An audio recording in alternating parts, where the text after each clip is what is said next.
नमस्कार, जय हिंद साथियों। कैसे हैं आप सभी लोग? आशा करते हैं कि आप सभी लोग अच्छे होंगे। तो रेलवे ने फाइनली ग्रुप डी का जो फुल ऑफिशियल नोटिफिकेशन आउट कर दिया है। अब दोस्तों इस वीडियो में मैं आपको पूरा संपूर्ण जानकारी बताऊंगा ग्रुप डी को लेकर के, जैसे कि एज लिमिट क्या है, क्या वैकेंसी बढ़ा है या तो फिर वही 32,438 ही वैकेंसी है, एज लिमिट क्या रखा गया है, कौन कौन सा डिपार्टमेंट है आपका, किसमें कितना वैकेंसी है, सबसे ज्यादा वैकेंसी कौन सा जोन में है। तो संपूर्ण जानकारी इस वीडियो में आपको कवर हो जाएगा। ठीक है, तो चलिए मैं वीडियो को स्टार्ट करता हूं साथियों।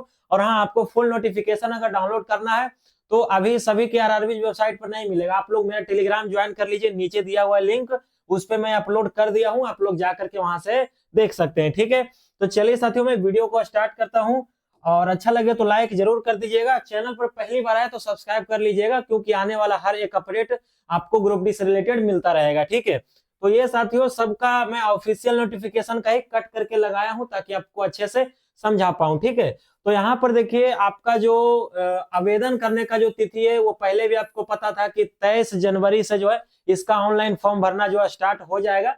उसके बाद इसका जो लास्ट डेट है वो साथियों 22 फरवरी 2025 है। ठीक है, तो डेट के बारे में तो ऑलरेडी आपको पता होगा, क्योंकि पहले भी एक शॉर्ट नोटिस दिया गया था रेलवे के द्वारा। ठीक है, लेकिन इसमें यहाँ देखिए आपका जो लास्ट जो पेमेंट करने का जो डेट रखा गया है वो रखा गया है 24 फरवरी तक। ठीक है, 23 से लेकर के 24 तक, मतलब आपने जो है फॉर्म भर लिया और पेमेंट आप बाद में करना चाहते हैं, अभी आपके पास नहीं है पैसा, तो आप जो है 24 फरवरी तक आपके पास में समय है। ठीक है, आप जो है पेमेंट कर सकते हैं। अब यहाँ पर अगर आपके फॉर्म में कुछ गलती हो जाता है तो आप उसमें सुधार कर सकते हैं 25 फरवरी से लेकर के 6 मार्च तक। ठीक है, तो सुधारने का भी मौका दिया है, लेकिन कोशिश कीजिएगा कि गलती ना हो फॉर्म भरने में। जहां से भी आप लोग भरवाने के लिए जाइएगा साइबर कैफे में, तो बिल्कुल वहां पर बैठ करके भरवाइएगा, क्योंकि लोग पैसा के चक्कर में फटाफट से जो है दिक्कत में फिर आपको डाल देंगे। ठीक है, और हालांकि मैं वीडियो भी बनाऊंगा कैसे कैसे आपको स्टेप बाय स्टेप फॉर्म भरना है, वो आप लोग जरूर देखिएगा। ठीक है, चलिए यहाँ पे आगे चलते साथियों।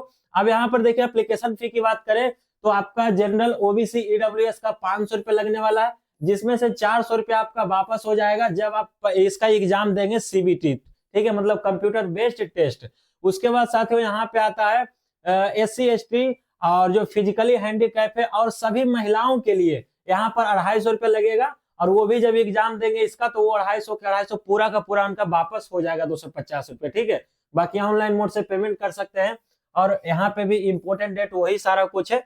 तो चलिए आगे अब हम चलते हैं साथियों। यहाँ पे देखिए फिजिकल के बारे में जानकारी है, जो लोग ग्रुप डी का फॉर्म भरना चाहेंगे तो उनके पास में जो है क्या क्या फिजिकल जो रिक्वायर्ड होगा उनके लिए, जैसे आप एग्जाम पास करेंगे फिर आपका फिजिकल होगा, तो फिजिकल में क्या होगा, तो देखिए यहाँ पर जो मेल कैंडिडेट है उनका जो है 35 केजी का जो वजन है ना वो उठा करके 100 मीटर उनको जो है दौड़ना है। ठीक है, 35 केजी आप यहाँ उठाइए तो फिर माथा पर कैसे भी करके आपको 35 केजी जो है 2 मिनट में आपको 100 मीटर का रनिंग करना है। 35 केजी का वजन वहां पे आपको दिया जाएगा। ठीक है, और उसके बाद फिर आपका होगा 1000 मीटर का जो है रनिंग, जो कि 4 मिनट 15 सेकंड में, तो 2 को ये आपको करना है। उसके बाद यहाँ पे देखिए ये जो है इसमें सभी में आपको सिर्फ एक ही चांस दिया जाएगा। ठीक है, यहाँ पे क्या लिखा है, ओनली फॉर वन चांस। ठीक है, अब फीमेल की अगर बात करें तो इनको भी सेम चीज करना है, बस इनका जो है इसमें जो है वजन घट जाएगा और टाइमिंग बढ़ जाएगा।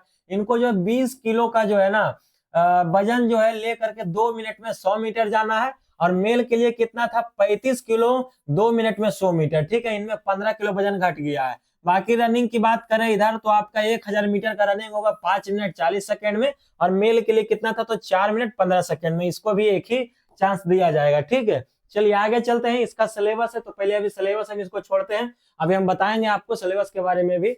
अब यहाँ पर देखिए साथियों एग्जाम के बारे में बताया गया है, the question paper for single stage. देखिए बहुत सारे लोग जो बोल रहे थे ना कि इसमें 2 एग्जाम होगा ग्रुप डी में, तो बहुत सारे लोग बोल रहे थे, तो अब ऐसा नहीं है साथियों, ऑफिशियली आपको बताया गया है, ऑफिशियल नोटिफिकेशन में ये बात लिखा गया है। अभी मैं नीचे दे दिया हूँ डिस्क्रिप्शन में टेलीग्राम का लिंक, वहां पे ऑफिशियल नोटिफिकेशन भेजवा दिया हूँ, वहां से आप डाउनलोड करके देखिएगा, उसमें लिखा होगा सिंगल एग्जाम। ठीक है, the question paper for single stage CBT will be 90 minutes duration for 100 question, 120 minutes for PWD candidate. देखिए आपका जो एग्जाम है सीबीटी वो साथियों उसमें 100 क्वेश्चन आएगा और 90 मिनट का आपको समय दिया जाएगा, मतलब 1.5 घंटा का। और जो डिसेबल कैंडिडेट हैं जो विकलांग वाले हैं तो उनको 120 मिनट का यहाँ पे समय दिया जाएगा। ठीक है, उसके बाद बात करते हैं निगेटिव मार्किंग का, तो इसमें 1/3 का निगेटिव मार्किंग भी है, मतलब 3 को अगर आप गलत करते हैं तो 1 नंबर आपका उड़ा दिया जाएगा, मतलब 1 नंबर जो सही वाला है वो आपका खत्म हो जाएगा, ठीक है। उसके बाद यहाँ पे देखिए साथियों, बात करते हैं, लिखा हुआ है the question paper shall be of objective multiple choice type with 4 option, मतलब ये आपका जो ऑब्जेक्टिव क्वेश्चन आएगा जिसमें 4 ऑप्शन होता है, ठीक है। चलिए अब यहाँ पर देखिए सैलरी के बारे में दिया हुआ है, पे स्केल जो आपका है लेवल वो 7th सीपीसी, और लेकिन अब तो आपका जो 8वां वेतन आयोग जो है लागू हो ही जाएगा, कुछ दिन में मंजूरी भी मिल ही चुका है, तो अब जो आपका वेतन भी ज्यादा मिलेगा। और इसमें अगर इन हैंड की अगर हम बात करते हैं, इन हैंड की सैलरी अगर आपका इसमें जॉब हो जाता है तो 30,000 साथियों प्लस जो यहाँ पर आपको मिलेगा। हालांकि उसमें थोड़ा बहुत डिपार्टमेंट को लेकर के 2,000-4,000 सैलरी इधर उधर होता है, लेकिन नॉर्मली आप लोग रखिए कि 30,000 वेतन आपका यहाँ पे कोई भी काटने वाला नहीं है, ठीक है। चलिए अब इसका सिलेक्शन प्रोसेस की अगर हम बात करते हैं, जैसे कि अगर आप ग्रुप डी का फॉर्म भरेंगे तो कैसे कैसे आपका पूरा जो है जॉब लेने का प्रक्रिया क्या है, पहले क्या होगा, ठीक है। तो देखिए यहाँ पे सिलेक्शन प्रोसेस की बात करें तो सबसे पहले आपको एक जो ऑनलाइन एग्जाम देना होगा, जो कि मैंने आपको बताया 100 क्वेश्चन आएगा, 90 मिनट में आपको उसे सोल्व करना है, ठीक है। उसके बाद साथियों आपका पीईटी होगा, यानी कि वही फिजिकल, फिर आपका डॉक्यूमेंट वेरिफिकेशन, आपका मेडिकल, 1 2 3 4 और 5वां स्टेप में फाइनल आपका जॉब के लिए मेरिट लिस्ट आ जाएगा, ठीक है। चलिए अब यहाँ पर देखिएगा, आपको एज लिमिट के बारे में बताते हैं, और अभी आप लोग वीडियो में बने रहिएगा, सारा बताएंगे कौन सा जोन में कितना वैकेंसी है और कौन सा आपको भरना चाहिए, ठीक है। यहाँ पे साथ आप लोग देखिए दिया हुआ है एजुकेशन क्वालिफिकेशन को लेकर के, और आपका यहाँ पे जो है एज को लेकर के, ठीक है। तो पहले यहाँ पर आप लोग देखिए the summary of vacancies for various post in first below for reference further the parameters qualification medical standard and suitability of the post for पीडब्ल्यूबीडी etc of various post included in the CENR at annexure 1 and, मतलब ये बोल रहा है कि अगर आपको qualification medical standard ये सब के बारे में देखना है तो आप एनेक्सचर 1 को जाकर के पढ़िए, ठीक है। एनेक्सचर 1 में क्या है तो अभी हम आपको वो भी दिखाएंगे, पूरा जानकारी मिलेगा। और उसके बाद बोला गया पोस्ट वाइज अगर आपको वैकेंसी देखना है तो एनेक्सचर बी को जाकर के देखिए, तो हम लोग वो भी देखेंगे, ए में भाई कैसे क्या दिया, पोस्ट वाइज क्या है, बी में क्या है, तो वो भी हम आपको दिखाएंगे, ठीक है। पहले आप लोग यहाँ पे समझ लीजिए एज लिमिट को लेकर के, या आपका दिया हुआ सैलरी को लेकर के। देखिए एज लिमिट जो है आपका 1 जनवरी 2025 तक आपका 18 से लेकर के 36 वर्ष तक आपका होना चाहिए, तो एज लिमिट जो है आपको 18 से 36 यहाँ पर दिया गया है, ठीक है। टोटल वैकेंसी की बात करें तो 32,438 है, और बहुत सारे लोग बोल रहे थे ना कि वैकेंसी बढ़ गया, तो वैकेंसी बढ़ा नहीं है, और उस बार बहुत सारे चैनल वालों ने बनाया था कि 58,242 वैकेंसी हो गया, लेकिन ऐसा कुछ नहीं है। ऑफिशियली जब तक नहीं आता ना, आप लोग मत मानिए किसी का भी न्यूज हो या मेरा ही क्यों ना हो, ठीक है। अगर संभावना भले दे सकते हैं, लेकिन हम गारंटी तो नहीं दावा दे सकते हैं कि 58,000 आगे आ गया है वैकेंसी, और बहुत सारे लोग दिए भी थे, और उस दिन हम बताए भी थे कि वो नोटिस फेक था, किसी ने एडिट किया था उसे, ठीक है। चलिए आगे चलते हैं साथियों, आगे अब आप लोग देखिए, ये आपका साथियों जोन वाइज वैकेंसी है, ठीक है। जोन वाइज वैकेंसी है कि कौन सा जोन में कितना वैकेंसी है। देखिए यहाँ पे आपको टोटल जोन मिल जाएगा इधर में, और उसके बाद इधर आपका जनरल का टोटल सीट, एससी का, एसटी का, बीसी ओबीसी का, ईडब्ल्यूएस का टोटल इधर आपका मिल जाएगा हर एक कैटेगरी का। जैसे अगर हम हाजीपुर की बात करें ईस्ट सेंट्रल रेलवे का, तो इसमें जनरल के लिए 518 सीट है, एससी के लिए 186 है, और एसटी के लिए 92 है, और 333 ओबीसी के लिए, और ईडब्ल्यूएस के लिए जो 122 सीट है। देखिए जो लोग ईडब्ल्यूएस सर्टिफिकेट बनवाएंगे तो उनको नया वाला चाहिए 2025 वाला, ठीक है। ये बात आप लोग जो है ध्यान में रखिएगा। और इसमें टोटल बात करें तो आपका जो हाजीपुर में है वो 1251 वैकेंसी है, ठीक है। अगर इसी तरीके से मुंबई की बात करें तो इसमें टोटल 4600 वैकेंसी है, और सबसे ज्यादा देखिए वैकेंसी किसमें आया है, तो यहाँ पर साथियों दिल्ली वाला आपका होगा, ठीक है। दिल्ली आप लोग देखिए यहाँ पे 4785 वैकेंसी, 4785 वैकेंसी है किसका, तो आपका दिल्ली में, ठीक है। और उसके बाद आपको लगभग दिखेगा 2000, 1800, 3200, मुंबई में देखिएगा तो प्रयागराज में आपका 2020 है, ठीक है। उसके बाद कोलकाता में 1044 है, तो इस तरीके से कर करके आपका दिया हुआ है, ठीक है। तो आप लोग इसे देखिएगा, इसका भी मैं फोटो यानी पीडीएफ जो भी है टेलीग्राम पे मैं डलवा दूंगा अभी वीडियो बनाने के बाद जस्ट बाद, ठीक है। चलिए आगे चलते हैं साथियों, यहाँ पर आप लोग जो देखिएगा कौन कौन सा आपको पोस्ट दिया गया ग्रुप डी में, कौन कौन सा आपको डिपार्टमेंट मिलेगा, उसका एलिजिबिलिटी क्राइटेरिया एक ही है या तो फिर अलग अलग है। देखिएगा यहाँ पे असिस्टेंट वर्कशॉप का यहाँ पे जो कि मैकेनिकल डिपार्टमेंट में आता है, ये तीनों मैकेनिकल डिपार्टमेंट में आता है, ठीक है। जो कि असिस्टेंट ब्रिज का है, उसके बाद असिस्टेंट CNW का है, उसके बाद यहाँ पर देखेंगे असिस्टेंट डिपोट का है जो कि स्टोर्स का होता है, ये स्टोर्स जो डिपार्टमेंट में आएगा, ठीक है। असिस्टेंट लोको सेट का अगर बात करें जो कि डीजल में आता है, ये मैकेनिकल में आएगा, ओके। ये देखिए मैकेनिकल में ये सब। उसके बाद असिस्टेंट लोको, ये सब आपको जो भी है ना, आप लोग इसे देखिएगा क्योंकि ये काम आपको देखने का कौन सा डिपार्टमेंट में आपको जो है जॉब के लिए अप्लाई करना है। और अब ये पूरा ग्रुप डी वैकेंसी के बारे में हम सेपरेट वीडियो बनाएंगे कि कौन सा जोन में आपको भरना चाहिए ताकि आपको जॉब मिलने का ज्यादा चांस रहे, कौन सा आपके लिए बेहतर रहे, कौन सा में आपका जॉब लगेगा तो आप फैमिली के साथ भी रह सकते हैं, ठीक है। किसमें ज्यादा परेशानी है तो फॉलो मुझे करते रहिएगा, संपूर्ण जानकारी आपको मैं बताता रहूंगा, ठीक है। और अगर क्वालिफिकेशन तो आपको साथियों पता ही है कि आपको जो रेलवे के द्वारा ट्वीट भी किया गया था कि आपका या तो 10वीं पास चाहिए, या तो आप ITI पास हो, या तो फिर आपके पास नेशनल जो है अप्रेंटिसशिप का जो सर्टिफिकेट होना चाहिए, मतलब NSC। तो आप तीनों में से कोई भी क्वालिफिकेशन आपके पास है तो अप्लाई कर सकते हैं, ठीक है।